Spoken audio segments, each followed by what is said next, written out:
What's up, guys? Welcome back to Newswave. Going into the end of this year, Sony seems very confident in their strategy, but I've said for a bit it's going to be more interesting when we get to the PlayStation 6 reveal to see how that works out for them. And in a recent interview, the CEO at Sony seems a little unsure, we'll say, about the future, but we'll go over that here today. Also, we are going to be talking about Nintendo, as people are wondering if they are hinting towards a massive golden rule breaking crossover, but are they? And we have Microsoft going into Gamescom. Seems like they could have a pretty big unexpected reveal, maybe a sequel that people have been waiting for quite some time. But all of that and more. Guys, if you enjoy these videos, make sure you hit that like button. Helps out a ton. And if you're new here to the Spawn Wave channel, make sure you subscribe down below. Guys, we're every weekday morning, 8 a.m. Eastern time, going over the world of gaming news, trying to keep you up to date. So just know, if there's not a notification in the morning, there's probably a video here to check out on YouTube or on Spotify with both video and audio available. And we're going to start today with Apple Arcade, which probably didn't see that one coming. But unfortunately, the way Apple Arcade works is when a game leaves the service, it just kind of goes away, like it's fully delisted. And the latest one you can see, it's a Castlevania game. Now, this is from Konami, who says, important notice regarding Apple Arcade Castlevania Grimoire of Souls. Since its launch, Castlevania Grimoire of Souls has continued to be supported by many players. However, we have decided to terminate the service on September 3rd, 2026. So just in a couple of weeks here. And I am interested to see if, look, the contract, obviously, whatever it is they signed is up for Apple Arcade. I'm kind of curious if this game resurfaces somewhere else, maybe in a collection of some kind. Maybe they just straight up port it elsewhere. The thing with these Apple Arcade games is they actually are set up nicely to just move to other platforms, because in order to go to Apple Arcade, you can't have microtransactions in your game. And it's actually not a bad Castlevania game. I checked it out in an Apple Arcade video I did, what feels like a while ago now, not too long ago, that you can check out. And it was pretty good. So, I mean, I think it'd be a good idea for them to move it around to other platforms, but also, I don't know what kind of exclusivity rights Apple Arcade has on a game like this, so I guess time will tell with that. Also, we got some more details around Diablo 4 going to Switch 2, because it seems like that's happening like next month. And in fact, we could see this over on VGC. Now, they are citing D-Labs, who updated a recent post that they had, but according to them, it's set for release on the Switch 2, September 15th, at a price of $69.99, so the full $70. Also, important to note, apparently at retail, while there will be a box on the shelf, it will be a code in that box, all right? So it's not even a game key card, it looks like. Anyway, the Switch 2 version will reportedly be called the Age of Hatred Collection. That it'll have Diablo 4, of course, the base game, and then 2 expansions, Vessel of Hatred and Lord of Hatred. What was, I think was always interesting is that the Switch 1 had a Diablo-themed system, which is so random to me. And so Diablo 4 going to the Switch 2 isn't that random. We've seen the partnership already in the past, even between Blizzard and Nintendo. This one, though, it's I mean, Diablo 4 seems to be really popular still. Blizzard, according to like a leaked internal memo or email, is incredibly valuable to Microsoft, like one of their top performing like studios or branches. So them just, of course, moving it over to other platforms, in this case with the Switch 2, makes sense. It's just a code in a box. I don't know, I guess maybe that is just an audience for Diablo 4 that's already completely digital anyway and thinking in that way. So I don't know, but hey, if you've been waiting for Diablo 4 to show up, look towards next month, September 15th, for $70 on the Switch 2. Oh, and here's a fun one. A new Mega Man X game? Kind of. This we can see. Now, this is over on itch.io. It's Mega Man X Regenesis. It was announced and then released. Well, it was announced a while ago, released just yesterday, and it blew up online. People were really interested because, go figure, a new Mega Man X game just kind of done as like a fan game that's released. Now, what's cool is they released a whole bunch of versions of it. So there's a Mac OS version, it's out for Linux. There's an Android version. Of course, you can also just play it on Windows. But they say it's an original story set in an alternate Mega Man X timeline. It looks like basically if the bad guys had won, really. And they have 8 brand new Maverick bosses to defeat, new special weapons. Of course, you go through the levels, branching paths will unlock different upgrades for X. And there's even in-game achievements. Also, they said over 25 original soundtrack pieces, so that's kind of cool. There are some growing pains. People are giving some feedback in the comments, but it is completely free to download, so you could try it out yourself. I'll have it linked down below in the sources. And guys, with some of the quick news out of the way, let's get into the bigger stuff. Let's start right away away with Sony and the PlayStation 6 next generation. A lot of questions around that one, since right now Sony seems pretty content moving away from physical media that has ignited, we'll say, some conversation, very spirited conversation online. But a lot of that is, okay, well, many people already have a PS5, so Sony has kind of moved past the idea of then selling them hardware at this point.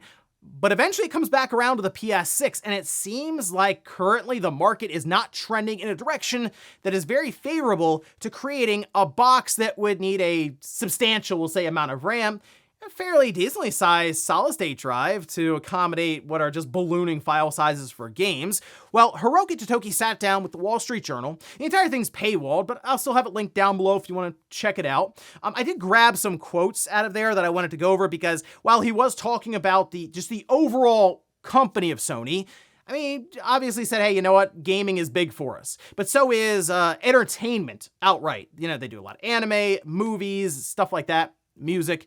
And while Sony has been actually moving more and more away from hardware, gaming hardware is very important to them because they build an install base that then sell software through. Okay, so all of that said, let's take a look. This is a quote from the Wall Street Journal talking with Hiroki Totoki, saying a CEO's most important task is simply making sure the business survives, he said, noting the challenges of the current era, trade wars, and disrupted supplies of energy and chips. Quote, considering that importance, we need to take some action. Otherwise, we cannot survive in this landscape. Shares are down about 2.5% over the past year, reflecting rising costs for essentials such as memory chips that are affecting the broader entertainment and gaming industry. That has also affected the rollout of the PS6, the sixth generation of Sony's PlayStation video game console. Many analysts had expected the console to arrive next year, but those expectations have drifted further out because of the global shortage of key components caused by the ravenous demand from AI. Get this is the big line, what everyone's talking about. Totoki said the company still hasn't fixed a date for PS6's launch. Now, on its face, I go, you know what? It'd be kind of odd, I think, for them to have picked out an exact day that they want to release, like, you know, more than a year out, like 14 months out.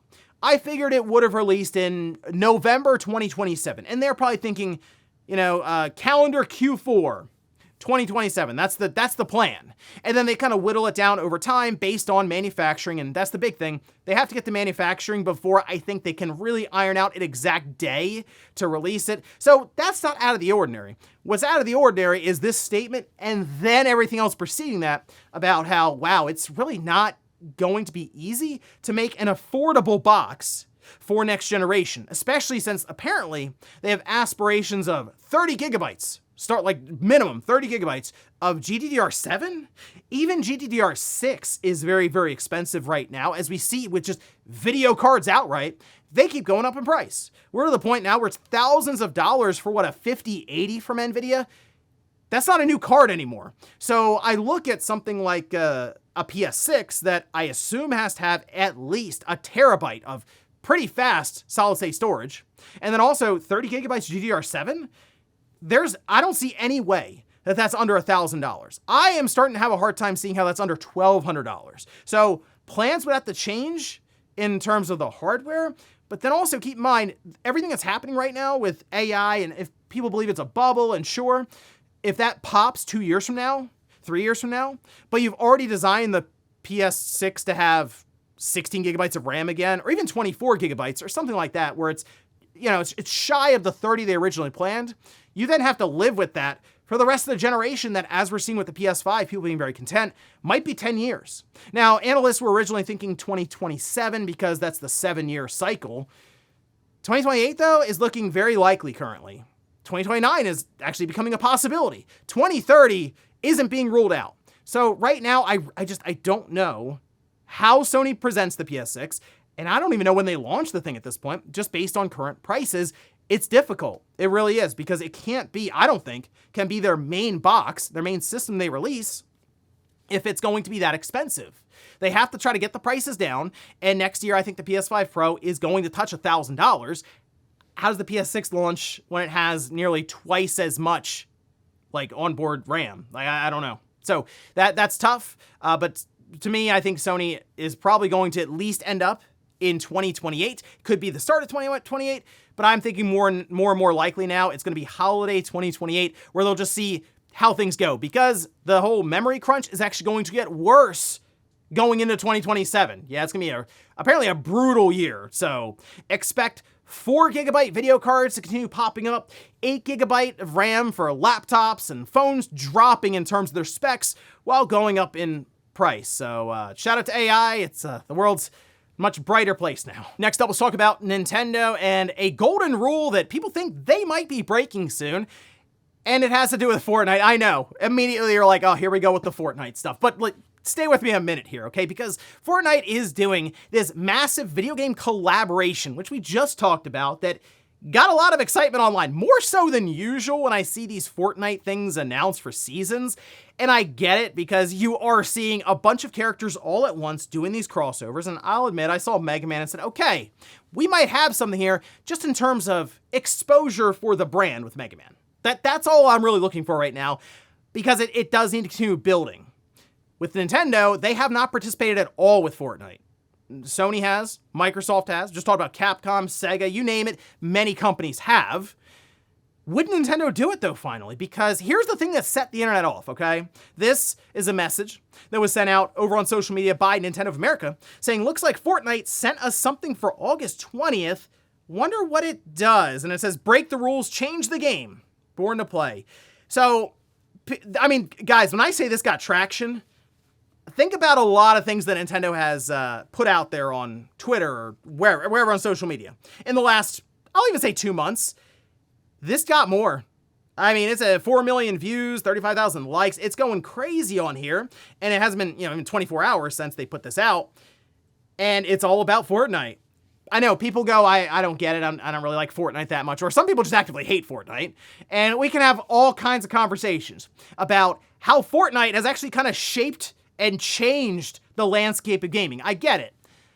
But it's hard to argue with the amount of interest it gets. It has more than 100 million monthly active users, and it seems like it fluctuates between that and like 120 million. There are people just playing the game. And yeah, it's a younger audience. It just is. So that younger audience may not be familiar with many of the games I listed before. Okay? Here's the thing with Nintendo. They don't actually need Fortnite when it comes to the exposure for different audiences, because they already do that really well themselves. But while people are like, oh, Mario, or something like that, it's like, I don't know if they need Mario. The collaboration where I'd go, that makes sense, is something like Metroid. Maybe even something like Fox. Those are two where I go, you know what, those could use any kind of boost. Metroid especially. And it was not a good outing for Metroid Prime 4. We're still waiting to hear if just one of the versions could get to 1 million copies sold, and that was not a cheap game to make. So while I think they will make a Metroid Prime 5, I think we're getting a 2D Metroid. A boost wouldn't hurt, okay? Here's the thing though. The big issue, the standoff right now between Epic Games and Nintendo is that Epic Games, their stance has basically been, if you want to be part of Fortnite, you have to kind of let your character, your skin, or whatever you have be viewable across all platforms. Nintendo is not interested in that, because it's like, oh, does that mean that Metroid's going to be on PlayStation? Or Mario would be on PlayStation? We're not doing that. I mean, that's a legitimate holdup. We have seen with Nintendo with Rocket League where they go, oh, you can't actually see the car skin on other platforms, but if you're on the Switch, you can. Is it possible that Epic Games breaks their golden rule and allows, Metroid, Samus, but you can only see Samus on Nintendo platforms? On other ones, it'll be more of a generic robot-looking skin or something. It's possible. Or can Nintendo finally go, you know what? We'll take a shot at this. Let's get Samus or Fox or somebody, throw them into Fortnite, see what happens. It's hard to say, but this is all coming off of just this one tweet that was sent out, which, hey, the thing with Nintendo, they do advertise Fortnite quite a bit alongside of these different seasons, because guess what?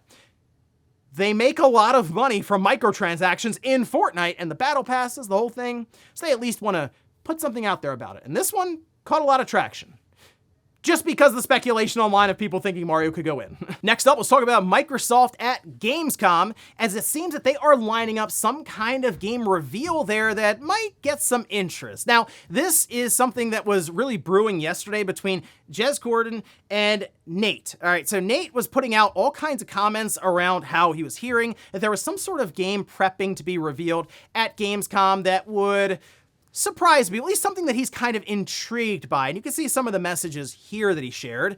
And for the most part, from what I could gather between him and Jez, it's an unexpected sequel to a Microsoft IP, but it's not made by a Microsoft studio, as in Microsoft is looking outside of their, wealth of different studios right now in order to create this thing. Oh, and it's not Banjo. I know, people were immediately like, oh, it's finally happening. Banjo is getting a new game. Banjo 3E is going to be real. Not Banjo, okay? So we can kind of rule that out. But I was thinking a bit about what could it be, as people are just guessing everything. Viva Pinata.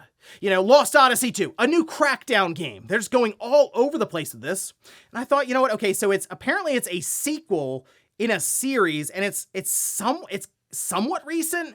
So I thought maybe Ori 3, although I don't know what the whole thing is between that series and the original studio with that. There was like a whole thing between them and Microsoft, but they could have handed it off to another, studio or company to work on it. Maybe that could be intriguing, Nate, there. Evil Within 3, maybe, I guess, but that wouldn't necessarily be as intriguing because they would, I assume, keep that maybe within the company.